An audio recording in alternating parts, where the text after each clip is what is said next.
I'm Joseph, And I'm Nick. and this is Fish Jelly.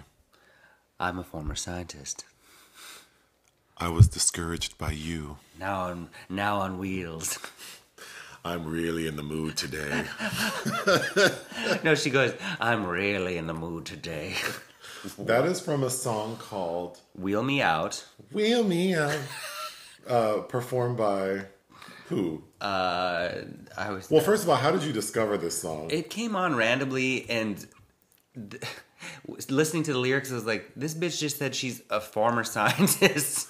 The band is called Was Not Was. Yes, that's right. Yep. Yeah. Wheel Me. I do remember this song. I'm lonely on these wheels. I'm really rude to you. I'm the former scientist now on wheels. Then I was discouraged by you. Yeah. And then there's a man that comes in towards the end screaming, I was discouraged by you. What? Happy Mother's Day. Oh, yeah. Happy Mama's Day. Yeah. to all you mothers out there. Oh, yeah. I got to make a phone call. Haven't done that yet. As a kid, actually, I don't have a lot of memories about Mother's Day. I mean, I have a mother, and I spent Mother's Day with her, but... Are you my mother? I don't really have thoughts on it. Except I was thinking... well, we had friends over last night. Yeah. So... It was a long day. Yeah. I cooked for like 5 hours. And then I drank way too much and ate way too much. Oh, because the food was good. But I was saying that, you know, for those who... Oh, because a new trend that's been happening is businesses are asking if their like when they send emails, asking if they want to opt out of Mother's Day emails. Because for some people it's triggering if they've lost their mother or they didn't have a healthy relationship with their mother. Sure. Which makes sense to me. And also, like, all this shit is just marketing. Yeah. Like, we pick a day and then have everyone buy a greetings card and take their mom to brunch. But not me. I'm taking her to an early dinner.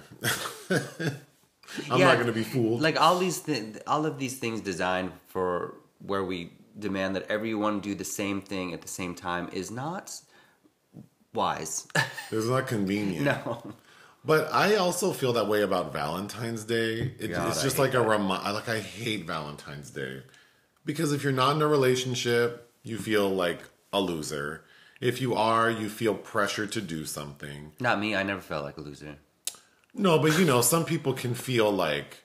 Yeah, like my self-worth is affected by, no, I don't have anything to do anything with today. Or it's just a reminder. I mean, all these reminders. That... I think it was harder in school because that's when kids, hand out Valentines, or then weird things happen. Like, oh God, I remember some girl had a crush on me and gave me a secret Valentine, and then everybody in the class was playing Nancy Drew to figure out who it was, and then they did, and it was this girl with a mustache.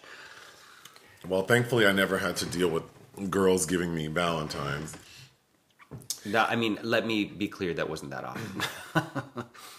So this weekend, last weekend, we saw Wanda Sykes in concert. And then this weekend, we saw Margaret Cho and Mateo Lane. Yep. There were two comedians who opened for Margaret Cho. The first one, we arrived a little late, so we didn't catch his name, and no one bothered to repeat it.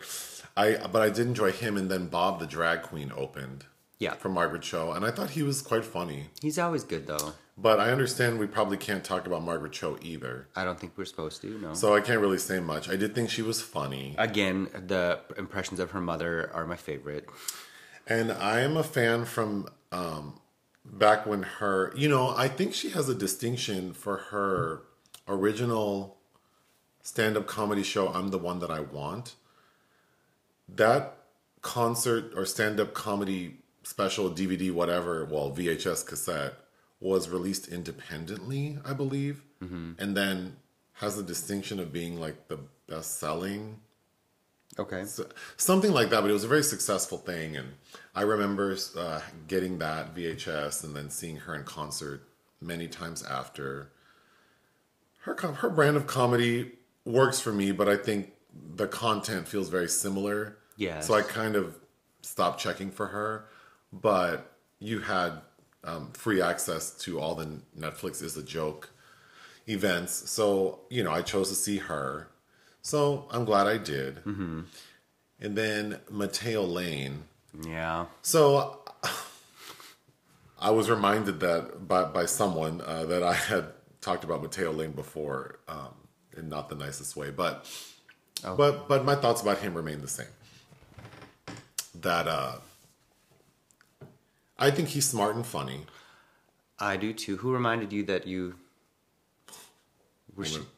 Maybe I shouldn't say. I don't know. They know who they are. I'll tell you after. Oh, okay. I mean, it wasn't Mateo. Oh, okay. Can you imagine Mateo messaged me? You were talking shit about my masquerade of a hairline. He is smart. I was a little bored by that set. A lot of it felt recycled that I've heard before, and I don't even pay attention to that stuff. It's just you have had him on in the background. Yeah, to be fair, I have watched a lot of his content, but that's also because I just like gay content, so I often search for it, and that's how I've discovered several other podcasts I like and comedians. I think he is kind of a hypocrite because he was shaming anybody for being on TikTok. Not that I care.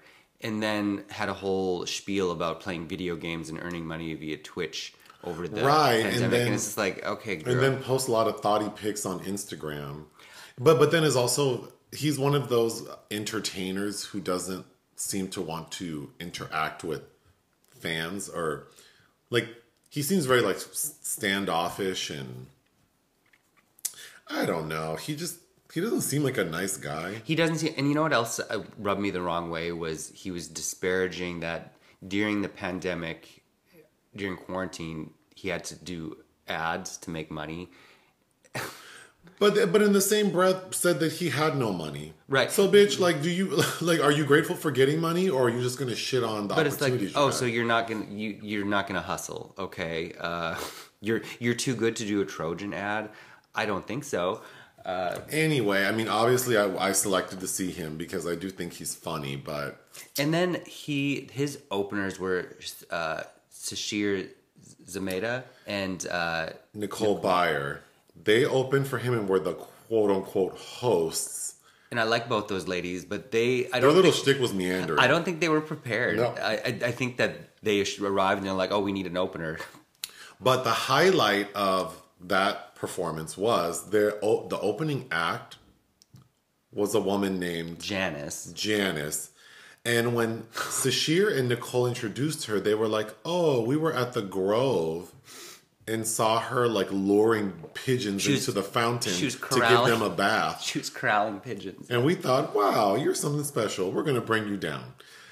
And then I'm like, what a weird, obviously stupid, fake story to tell. And then this lady comes out, and I fully believe that she is at the Grove bathing pigeons. Yeah. This lady, she says she suffers from bipolar disorder. Yeah. She is a special bird on the level that, I mean, I was about as excited for her as I was the first time I heard Maria Bamford. She's like if you mash Maria Bamford and Tammy Brown into one brain. But I looked up her name and I couldn't find her. So I don't know. Like, my mind would be even more blown if we find out that was her first time doing stand-up. And that's why she has no online presence. It might have been. And or they also made it seem like maybe or she might be homeless, or I don't know. But and she had a rat's nest of a hair, literally like a matted rat's nest with a long ponytail. She was a lesbian. She was so damn funny. Dolores. If someone knows about Dolores at the Mateo Lane... Janice. I mean Janice. Jesus. Clitoris. Dolores. Sometimes... Mulva. Dolores. That's the only Seinfeld reference I know, and I didn't even watch that episode. Because I reference it. Oh, Mulva and the Soup Nazi. No, the Soup Nazi, yeah. Those are the only two things I know. Dolores. Sometimes being a bitch, Dolores, is all a woman has to hold on to. Do you know that reference? No. Oh. Dolores Claiborne. Yes. Okay. Moving on. I feel the need to bring up Marvel movies again. Why? Just because a lot of the comments on Doctor Strange the YouTube video for Doctor Strange and the madness of The multiverse of madness. the multiverse of madness. I just want to be clear that I think people can like whatever they like. It's a genre, and I'm not into that genre. So Genre. That's a compliment, calling the Marvel films a genre. But no, I mean, it's a vibe and people know what to expect. It's like Fast and Furious. I mean, I'm not into that shit. I think it's weak. I think consumers deserve more. And all I wanted to say is, like, you can like what you like. People like Little Debbie snack cakes. Yeah. I did too when I was like 8. Yeah. And then I realized there were better things, like Hostess. And then when I became an adult, I realized, like, there are bakeries that make more like homemade type stuff that tastes even more rich, and the chocolate's real. And so I feel like it's, those movies are made to satisfy teenagers, because but not all of them. There are a few Marvel movies I genuinely do enjoy and have watched repeatedly. So I'm not saying all Marvel movies are bad. I'm just saying that when you watch when a Marvel movie is obviously subpar in every respect except the production quality, because of course they're all great production quality.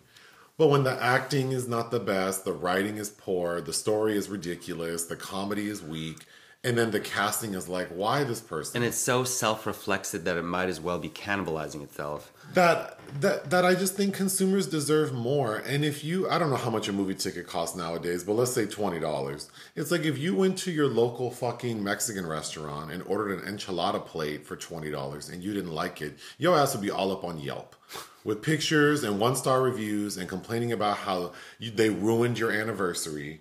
But then you'll sit and spend 2 hours at a theater and spend $20. And then it's like you just are so determined to like it.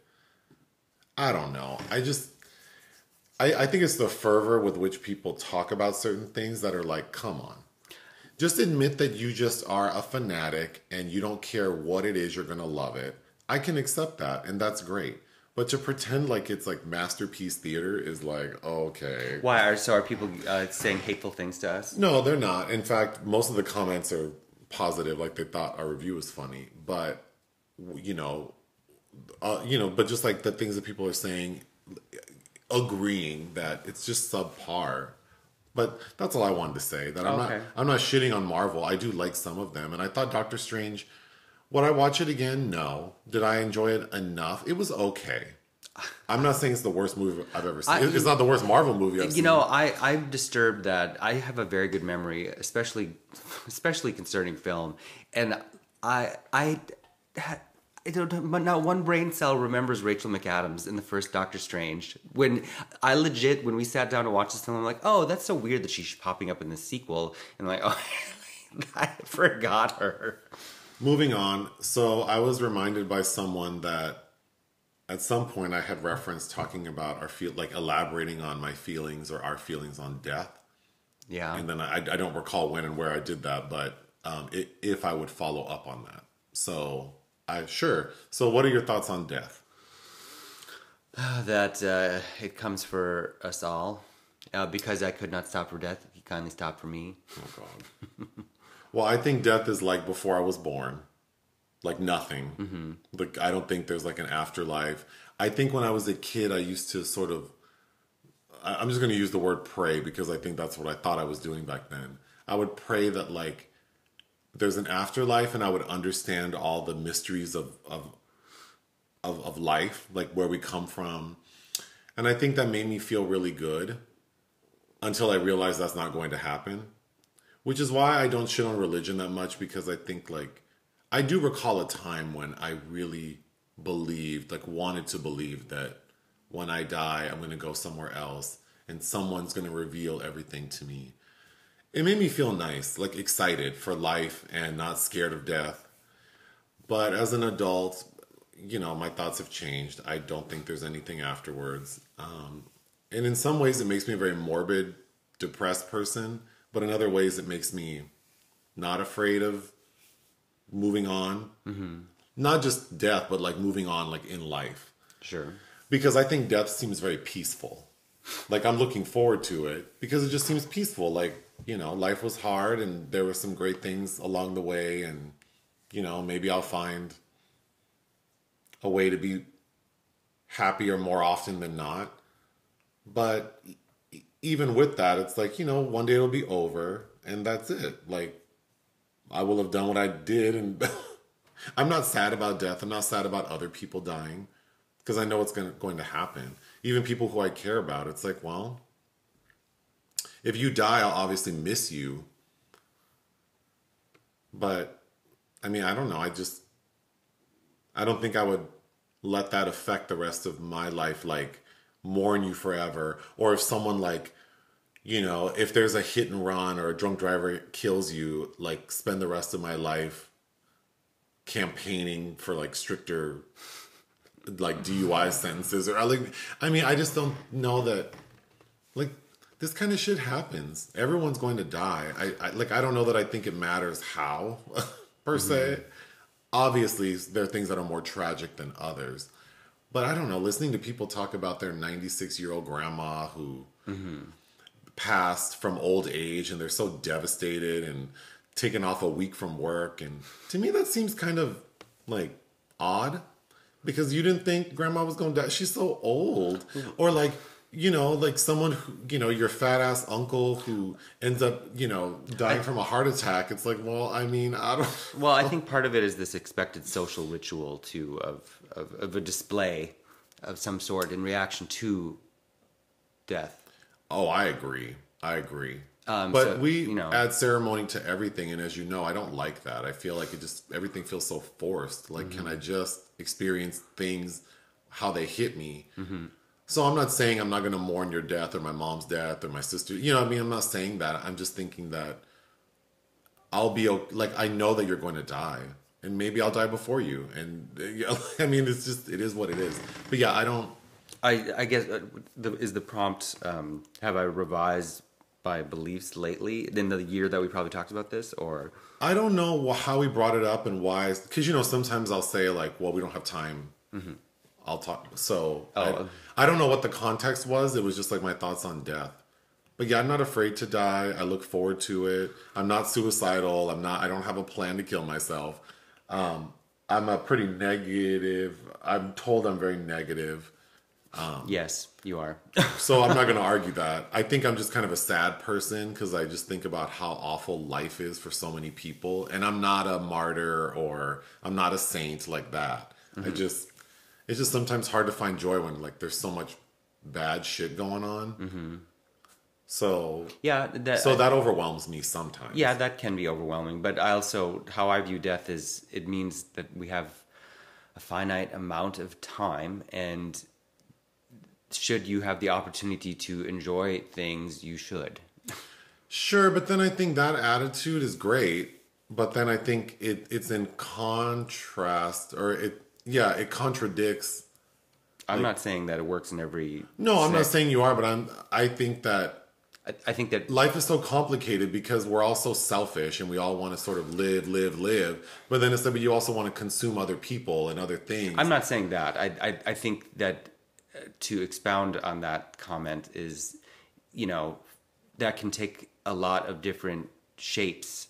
A lot of different paths, and it doesn't mean consume. It doesn't mean using other people. It doesn't mean crawling over other people to take your happiness. It doesn't mean constant vacations.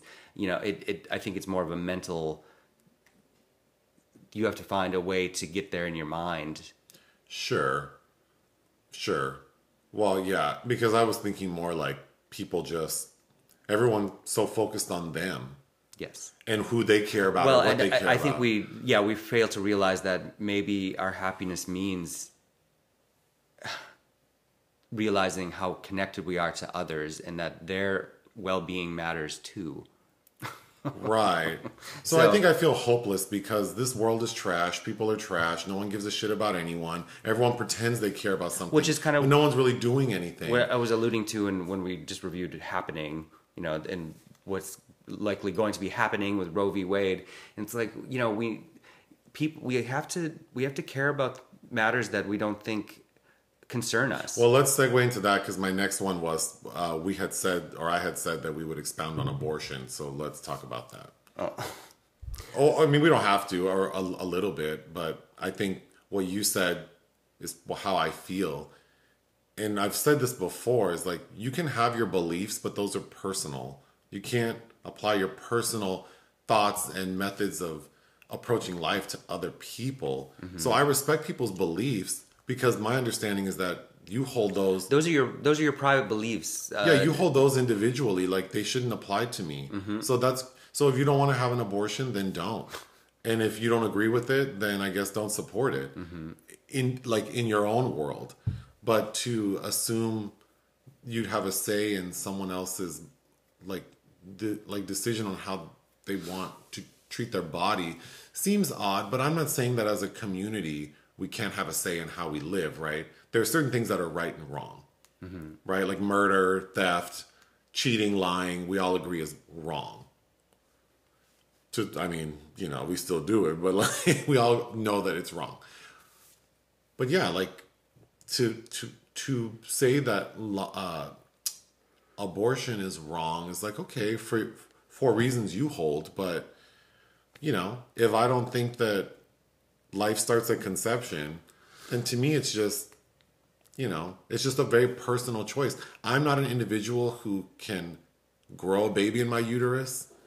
So to me, I feel very disconnected from even thinking that I should have an opinion, except that for someone who is able... Well, this is where it gets wrapped up into belief, and also the topic of death is these religious groups that believe that there's a soul. All those fucking billboards I have to see in the Midwest and elsewhere of like, I had a soul when I was conceived. No, that's not. I don't believe in that. And so they're holding this concept that they believe in about a soul and in an afterlife and attaching it to this fetus that's in this stranger's body. It's like, no. If you ask me my personal thoughts, I think the world's overpopulated. I think that if someone is pregnant and says they don't want to be, that's probably the last person we want being pregnant. And it doesn't matter whether it's financial or career, or they know they're going to be a bad mother, or they hate the man they're pregnant by. It doesn't matter why someone wants an abortion, or they were sexually assaulted, or whatever. It doesn't matter. It's just like that person does not want to be pregnant. So why would we want them to be pregnant? Right. And then why would you and then subject that child to the aftermath of that. And not that any woman or person who has had a baby and thought about getting an abortion is automatically a bad parent. But it's like, if you want it, you should be able to get it safely and affordably and not threaten being like, you shouldn't have to go to the fucking medical center and have people protesting. It's like, you don't know me, bitch. You don't know. Or you shouldn't have to face the burden of having to fly across the country to the nearest clinic to you. And also, if you want to prevent people from having abortions, then you need to provide them with money, daycare, Pampers, or take the damn baby and raise it yourself. Mental health services. Right. If you're out there protesting abortion and you don't have a baby that you've adopted, shut the fuck up. Right. Get the fuck out of here. Oh, I did want to share that when I was in school, I worked in a pharmacy, like a big pharmacy, at like a very big, like level 1 trauma center. They had like the inpatient pharmacy. And I worked overnights as a pharmacy technician. So in this pharmacy, there was just the pharmacist and the technician. So just the two of us. And as people know, probably, the technician like takes the prescriptions, enters them, makes the order, and then a pharmacist checks it and then consults with the patient. So there were 4 night pharmacists, and they would work like 1 week a month overnight, and then I worked every other week. So I got the chance to work with all 4 over the course of 3.5 years. And one of them refused to dispense Plan B or birth control due to his religious beliefs. And he was allowed to do so. That's disgusting. Which was very confusing to me because when I first started, everyone, I was in college. Everyone else I worked with was also in college. And immediately everyone told me, oh, you're working overnights? Well, this pharmacist, blah, blah, blah, blah, blah, doesn't dispense Plan B. So I'm like, well, what am I supposed to do? And then quickly, it was sort of like underground knowledge that because the hospital was a learning institution, there were residents, like medical residents, pharmacy residents. But the medical residents had sort of put the word out that when that pharmacist is working and there is an order he won't fill for birth control, that one of them would assist us because they could technically just give the drug. But I don't know if that's even correct because then it wouldn't have it. They were handing out the drug like for free. They were just handing it to them. Mm-hmm. So of course that's not what the hospital would want them to do, is give away free drugs. But people were in need, and you have this person projecting their own beliefs. But then as I got to know him over the course of 3.5 years, he finally shared that part of why he was so vehement about it was that he and his wife had fertility issues, and now they were in their 50s, so having a child was out of the question. If she couldn't get pregnant at 30, she damn sure wouldn't get pregnant at 50. Well, Janet. Well, I think they had exhausted like fertility treatment. Sure. Or no, I think maybe part of his beliefs is that they weren't going to do that. I don't know what bullshit he was on. But anyway, I just thought like there's this idea of like motherhood. And, you know, again, I'm not someone who can give birth, so I don't want to act like I know exactly what I'm talking about. But just I have had the occasion to listen to women who are anti-abortion. And their reasoning, the ones I've spoken to, 99% of the time, has always revolved around motherhood. Mm-hmm. And the joy of motherhood, and how can you, I could never. Yeah, you could never. And that's for you to decide about your body. But this bitch over here is not ready for XYZ reasons. And then you're trying to put your shit on her. Like, you're imagining your little two ugly kids. And then you're thinking, oh, I couldn't live without them. Great. Good for you. Or I wouldn't have a life without them. So I want her to experience that. And then I think I mentioned this too in the video, but I wish I could just get an honest survey of women who have children, who got pregnant by some man they probably realized they didn't even fucking love because it was the first guy they slept with in high school. Mm-hmm. And then they spend the next 30 years with this person, raised all these kids, and now they have these very conservative viewpoints about reproductive health. And it's like, I don't know, like, are you actually happy with the decision you made? Or did what happened to you sort of inform your life trajectory? I think when you get honest answers about things, it causes things to spin out of control. So what I'm basically saying is I think there are a lot of mothers out there who got into situations where it's like, well, this is my life, and it sort of molded them instead of them taking control. Mm-hmm. Well, because maybe they weren't allowed to. So, sure. So, you know, maybe that's not the best way to say that, but I just know that I'm not qualified to tell someone what to do with their body. And I also don't believe that my personal beliefs, which happen to be that if you don't want to be pregnant, you should be allowed to not be pregnant anymore. You know, I know that shouldn't apply to other people, but I don't think that anyone should have a say. Well, it's not murder to me. It's funny because they don't think about their own bodies and what that means to live in a place where you don't have control over your own body. Like, I don't want somebody telling me what I can and can't do to mine. Sure. You know, I don't know. I feel like I could just ramble on. But we should move on to movie-related things. Yeah. You wrote down Paul Schrader, Golden Lion Achievement, Venice. You don't... Okay, so these are prompts. You don't have to read the whole thing out. Yes, Paul Schrader is going to be awarded the Golden Lion at Venice for Lifetime Achievement, which has me concerned because it probably means his new movie starring Sigourney Weaver will be there, Master Gardener. But I'm nervous because him winning this award means it probably won't be in the competition, and I want it to be in the competition. Because conflict of interest. Potentially. I don't know how they're... I haven't bothered to look at if they have rules about that. Next, Forrest Whitaker. Forrest Whitaker has just been announced as getting the Palme d'Or for Lifetime Achievement at Cannes. Oh. Okay. What? Yeah, I know Forrest Whitaker. Yes, you do. I was going to try to name movies I know him from, but Last King of Scotland. Which he won his Oscar for, yeah. He's done a Sigourney film. 9 Windows or what Vantage Point. Vantage Point, yeah. Vantage Point. Wow. That's all I can think of. Okay. He's in a Walter Hill movie I really like. Oh, he's in The Great Debaters. Yes, he's in a Walter Hill film I really like called Johnny Handsome with Mickey Rourke. Oh, we don't have any entries in the Sorry to This Man section.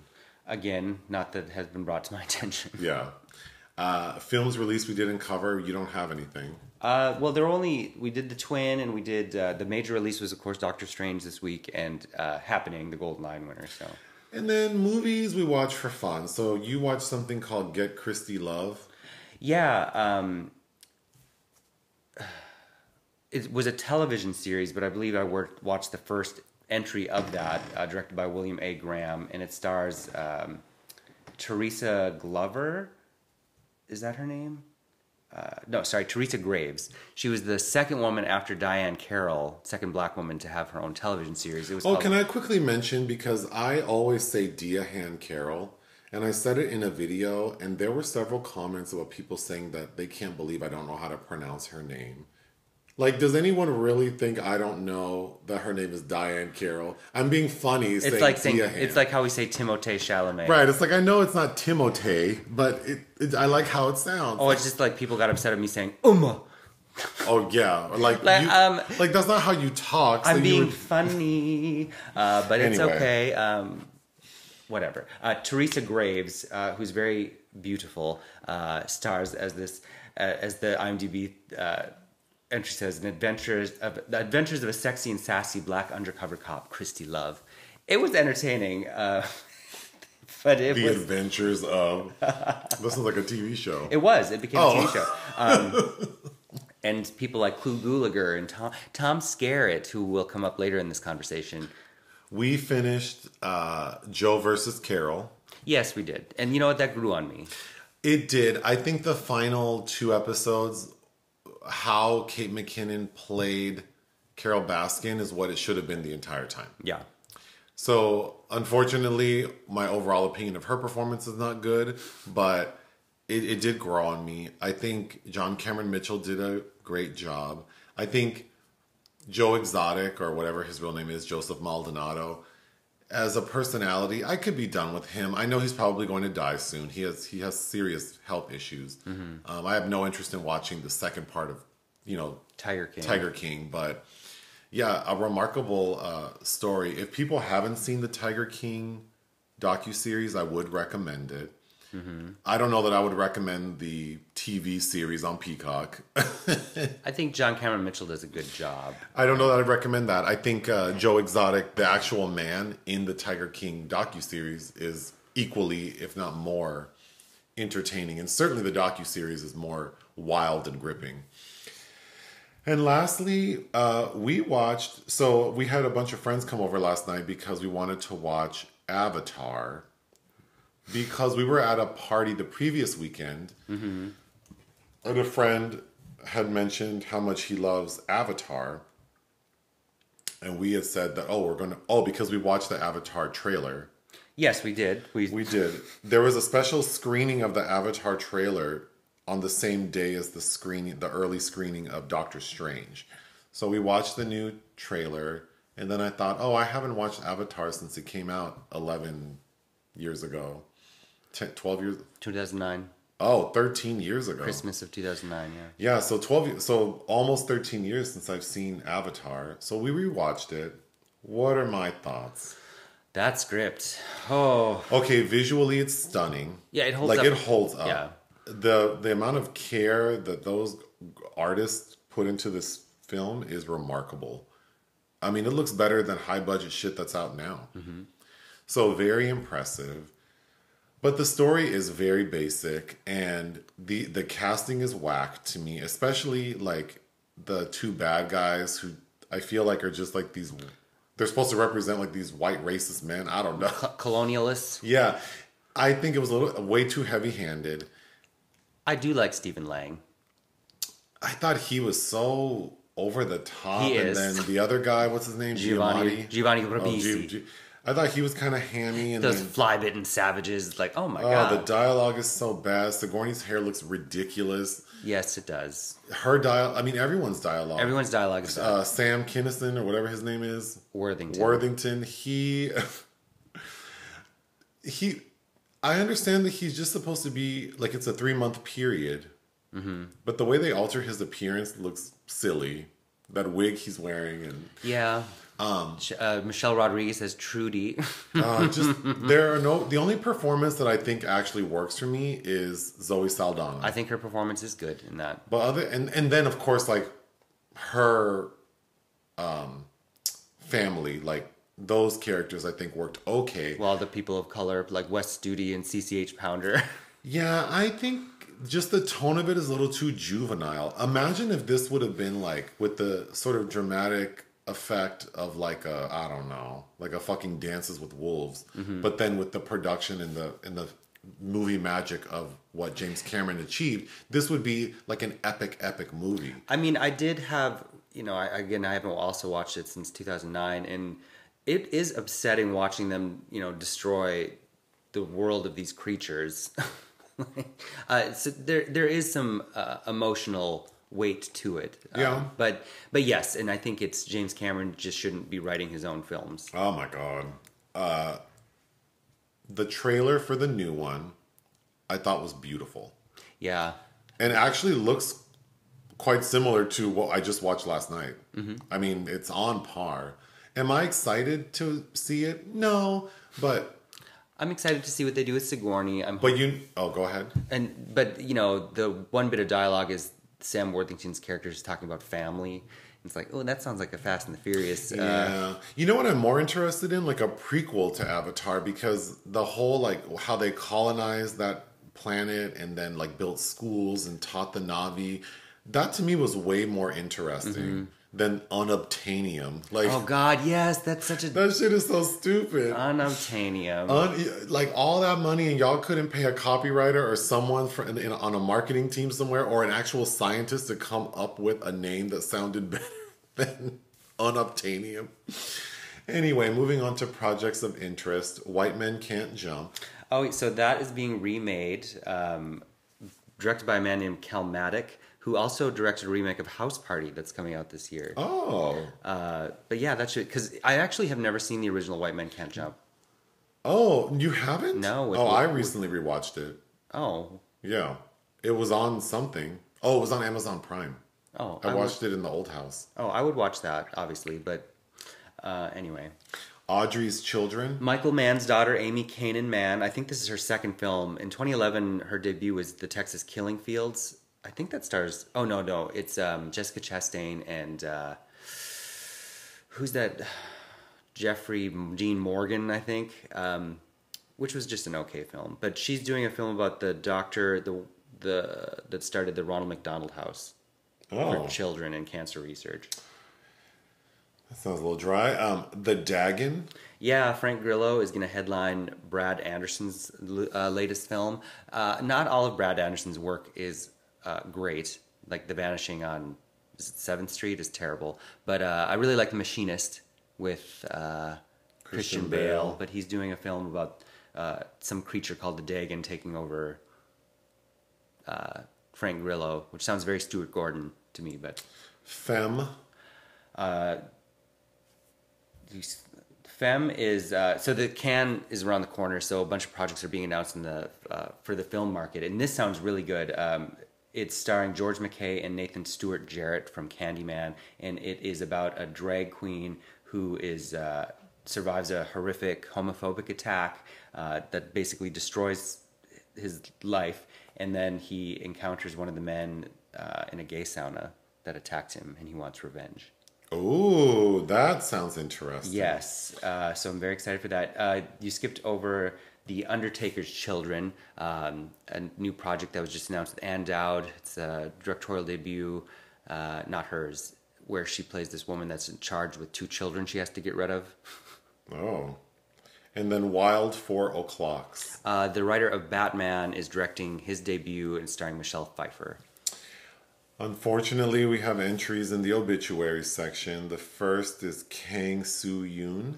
Yes, very notable presence in Korean cinema. She's a child actress. She won Best Actress at the Venice Film Festival for The Surrogate Woman in '87.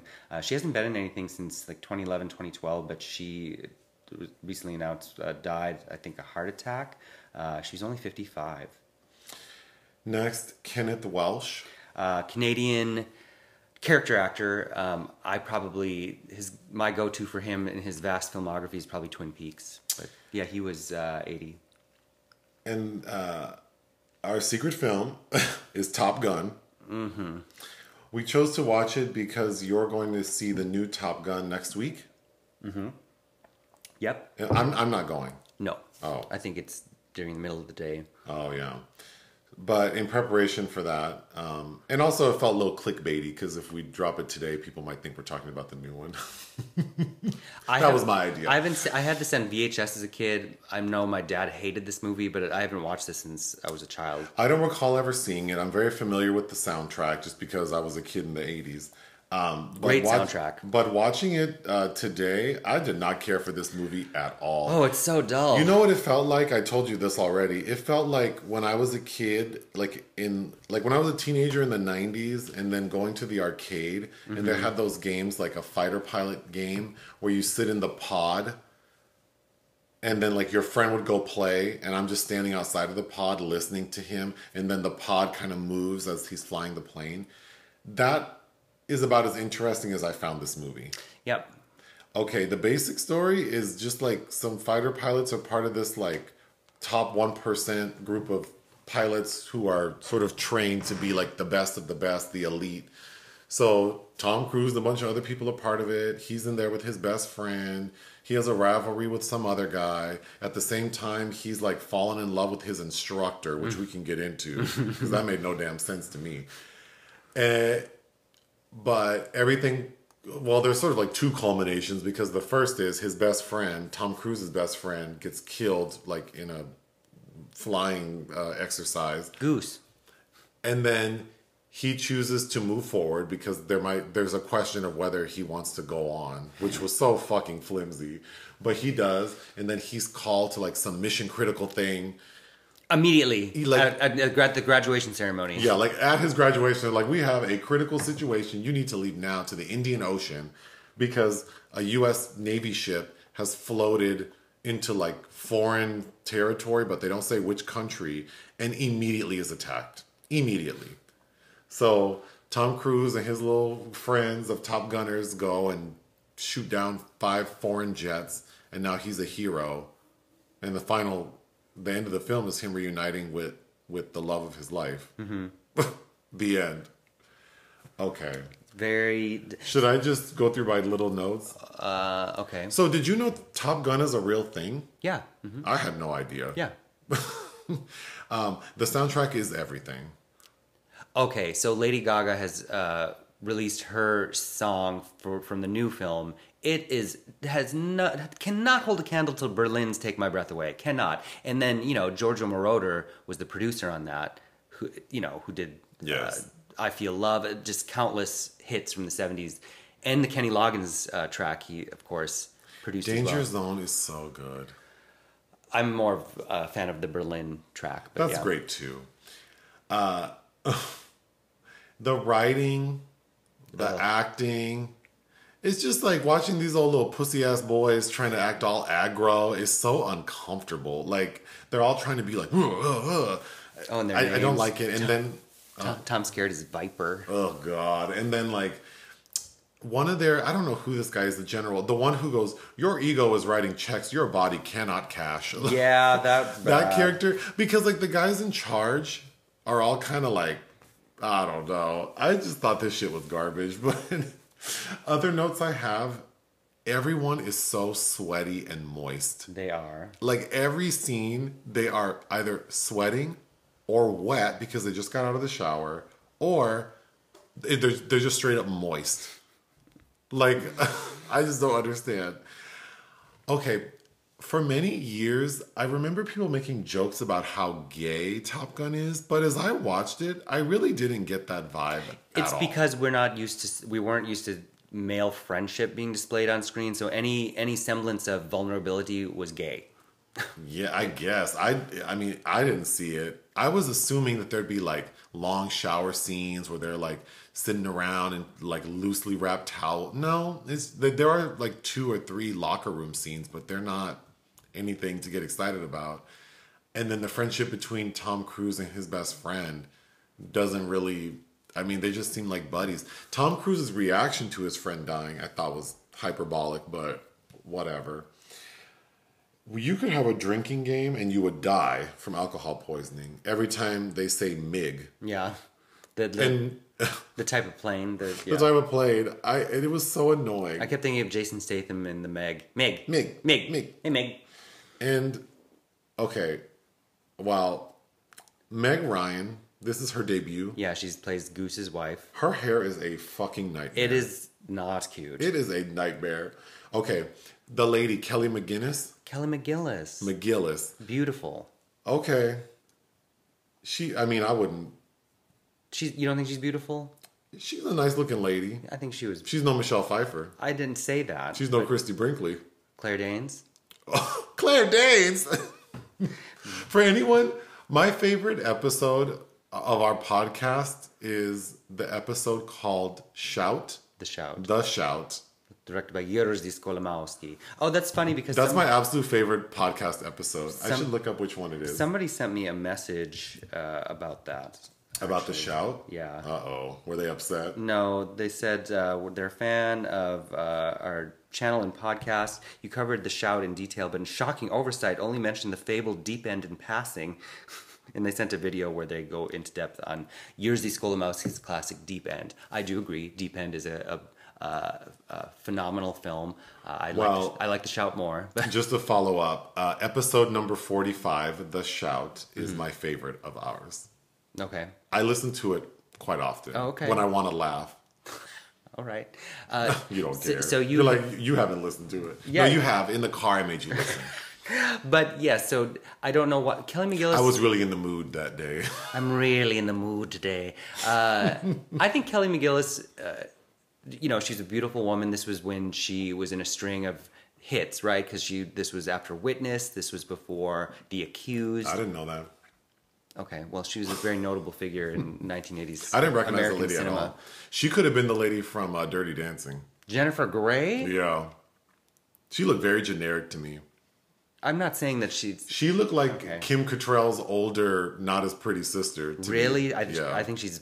I don't really like Kim Cattrall. But as an actress... Sorry, Sex and the City fans. Anyway, I brought her up to say that her and Tom Cruise have no chemistry. Not at all. Not a drop of chemistry. Then... their love affair isn't even provocative. Like, nope. There's no sense of danger in what they're doing. And then... they're trying to make it seem like it's Mary Kay Letourneau. I don't have dinner with my students. And then we see them interact twice, interact not sexually. Mm-hmm. And then there's probably the best scene of the film to me, which is it's so stupid, is she's teaching a class and she has to sort of critique Tom's flying. Mm-hmm. And he gets upset and runs off in his motorcycle, and she chases this man in her car. They pull over on the side of the road. They start arguing with each other, and she tells him, "I've fallen for you." Yeah. How? When did this happen? I don't know. It's what kind of magic did you put on his ass? We didn't see it. The soundtrack is leading us to believe it because we get the strings of the Berlin track. Oh my god! But until it's full blown and they have sex. Okay, so when they go fight off this foreign government military for this ship, shit was so stupid. What is it's so vague, and it's so. I mean, they make it so extra vague. Then at the end, Tom is a hero. And his superior says, how does it feel to be on the cover of every newspaper in the country or something? Even though the other side's saying it didn't happen. What? What? And then they're like, they said they're going to let you. He just got out of the academy. He has been on one mission that was successful. And this man, played by James Tolkien, by the way, tells him, you're going to you can choose whatever you want to do. What? What? How does that work? And he's like, I want to be an instructor at Top Gun. Then we spend so much time with him and Kelly and their little romance. But then, like, the final third of the film, she's just gone. Yeah. My note was, where'd the lady go? Yeah. Because she just gone. Well, and then, he's shorter than she is. So I was reading they had to, in that bar in the end where they're hugging in profile, they dug a little trench for her to stand in. I don't have anything good to say about this movie except that the music is fun. But I couldn't watch I wouldn't want to watch this again. I wouldn't recommend. There's nothing about it except the music that takes you anywhere. This was the top box office earner of 1986. Yeah, I don't know, but which I guess I'm not sure why it took so long for there to be a sequel, because it seems something that made money. Why they wouldn't capitalize on that? Watching this definitely makes me not want to watch the new one. I'm really not excited for it, but whatever. So this was directed by Tony Scott, who is Ridley Scott's brother. Okay. Tony Scott's first film is one of my favorite films of the 1980s, and it was a huge flop, and he never directed anything like it again, and that was The Hunger, starring Catherine Deneuve and David Bowie and Susan Sarandon, which, oh my God, and that opens with, the Bowie and Deneuve getting a victim at a bar while Bela Lugosi's Dead by Bauhaus playing. Oh my God, the opening of that film. Anyway, the lesbianism, love it, love it, love it. And then there was a huge flop, and he didn't direct anything like that again. And the next movie he directed was Top Gun. And that set him off on this kind of trajectory. Because after this, he did Beverly Hills Cop 2. Oh. Which is also not good in my mind. But all I can remember from that is a clip of Eddie Murphy talking about turtle shit. Oh, God. And then he did a couple films in the 90s that I think are seminal. True Romance, of course. And I really do like The Last Boy Scout with Damon Wayans and Bruce Willis. But then you probably know Tony Scott. He did Enemy of the State with Will Smith. And then he did that string of Denzel Washington films up until Unstoppable in 2010. And then he killed himself. Oh. Remember he jumped off that bridge in Long Beach? Oh, I kind of remember that. Yeah, because he had cancer, I believe. Anyway, so this is a Tony Scott film. It was inspired by an article in a magazine about this Top Gun school. I do like, again, I think maybe I just have fond memories of Kelly McGillis as a kid. Tom Cruise makes me uncomfortable. I think he's cute. It's just knowing how he sort of turns out, that makes him, looking at older roles, seem kind of creepy. But they all look stupid to me, like in these roles and well, acting all like, I don't know. I know it's acting, but it's just like Val Kilmer. Ugh. And then all these close-ups and they're all sweaty and what's his name? Tom Skerritt has a line, because there's also baggage about Tom Cruise's character. His name's Maverick. Pete. His dad was a pilot and died mysteriously, or disappeared, right? And Tom Skerritt knew his dad used to fly with him. And then he tells a story like there's some, like, it's classified. If I tell you this, I could lose my career. And then what he tells him is like not. I know. It's still unremarkable. Like, but Tom Skerritt says of his father, he was a natural, heroic son of a bitch. What? What? Okay. But a lot of people I like in here. Michael Ironside, a small role for Tim Robbins. I do believe, yes, Meg Ryan looks... And what did you say? Like, how did Meg Ryan become a thing? And I think it's because she felt relatable. Because she popped off after When Harry Met Sally, which was just a couple of years after this. But, and I forget when she did Amityville Horror 3D. Oh, God. Anyway, that's Top Gun. So what do we have this week going on? I know we're doing Top Golf tomorrow. Yes, in anticipation of a film that comes out at the end of May, starring Mark Rylance.